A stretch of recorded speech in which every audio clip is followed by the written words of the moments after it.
Hello, and welcome to Zero to Something, a place where we talk about real founder journeys, the ups, the downs, and everything in between. So without further ado, let's get started. Today, I wanted to raise the topic that you don't just work on your startup.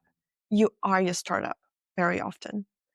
You check metrics like you're checking your pulse, and fundraising feels like being personally judged. And when something breaks, it doesn't just hurt the business. It feels like a failure for you. Welcome to the dangerous romance of founder identity. This type of founder identity fusion is when your sense of self becomes entangled with your startup's success, performance, or perception. What are the origins? Number one, narrative culture.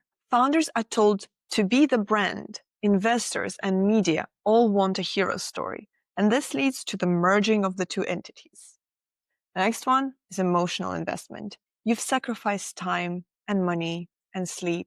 So the startup feels like a piece of you because you're spending so much resource on it. Another one is sacrifice mythology. The hustle culture that we've talked about multiple times on this channel often equates suffering with legitimacy. If you have that identity merging with the startup, whenever startup is not feeling well, you're not feeling well. You're the martyr. Next origin reason is social identity feedback loop. People know you as the startup, so you start to believe it too. Then there is lack of separation when you wear every hat and your evenings and your weekends are all drowned in the thoughts of how you can improve and do better with the startup. Then you kind of become one whole with it. Your company's well-being becomes your emotional baseline. And why should we even care? Why is it actually risky to merge your own identity with your startup's identity? Let's unpack. Firstly, mood volatility. Good day, you're brilliant. Everything is amazing. A bad day, and suddenly you feel like you're worthless. Another one is fear-based decision-making. When criticism feels like a personal attack, when failures feel like you are the one failing, you often make decisions to avoid hard calls to protect your ego. Next one, burnout acceleration. You're never off. There is no switch. You are the business. Next one is shame loops. Mistakes often feel like moral failure in these cases and not learning moments, which means you, one, avoid having them, and two, you don't actually get anything helpful out of those. And lastly, team culture suffers. You can't lead clearly when your identity depends on constant external success. And some recent and also not so recent research absolutely supports that. There's a study from 2023. They found that founders who over-identify with their business suffer higher rates of burnout, emotional exhaustion, and anxiety, as if we already don't have enough of those. When your self-worth depends on startup performance, you're more vulnerable to mental fatigue and decision fatigue.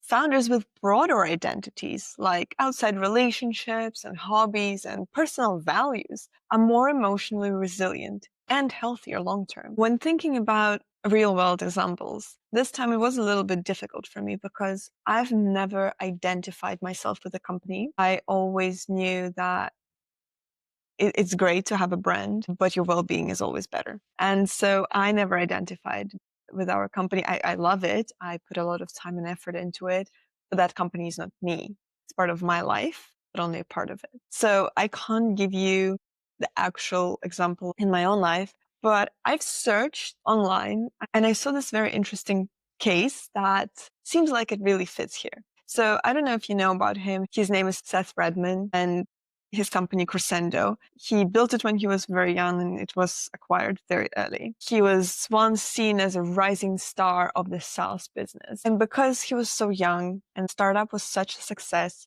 he fully identified with it. He was completely lost when he sold it. Actually, in his own words, he said, "For me, the biggest challenge I went through was right after Crescendo was acquired. But it becomes such a big part of my identity.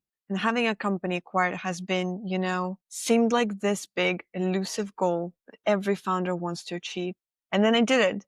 And then I wasn't sure what to do next at all." His identity was so intertwined with his startup that once he sold it, he felt like he lost a piece of himself. his own identity, and he didn't know how to keep on going and what to do. How can we spot when this happens? Well, if your mood depends on your revenue chart, congrats. You probably are way too involved personally. The money on the account goes up and you feel worthy. And then if it goes down, you completely spiral.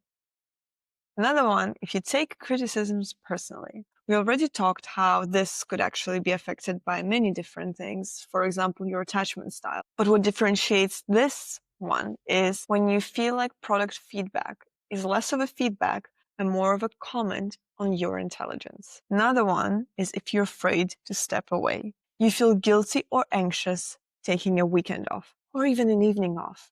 When somebody asks you, how are you doing? And all you can talk about is the growth of your startup. Yes, it's an important part of your life, but that shouldn't be all of it. And finally, when you dread all around failure, not just business failure, but the identity collapse. Now, how can we tackle that issue? I want to preface by saying it's not necessarily a terrible thing to be invested in your startup because, well, actually, it's a good thing and you are invested probably. Otherwise, you wouldn't be going through all this. But also, you do need a separation. It can't be a codependent relationship or even worse, just emergence of the two entities. So with that in mind, let's talk about how we can create healthy boundaries between us and our startups. Number one, create space. Differentiate between it, the startup, and I, the founder. For example, when something doesn't work, when a product fails, just say the product needs work instead of saying I failed doing something. Next one, and I think most importantly, build your identity outside of work. Go travel, have some hobbies, create relationships, have non-goal oriented time. I know it might sound privileged because very often we don't have enough time or money or opportunities to have it all. But I still encourage people to even take 5 minutes out of the day, 10 minutes out of the day. And I know you have it because you probably spend 10 minutes scrolling your feed. You have 10 minutes.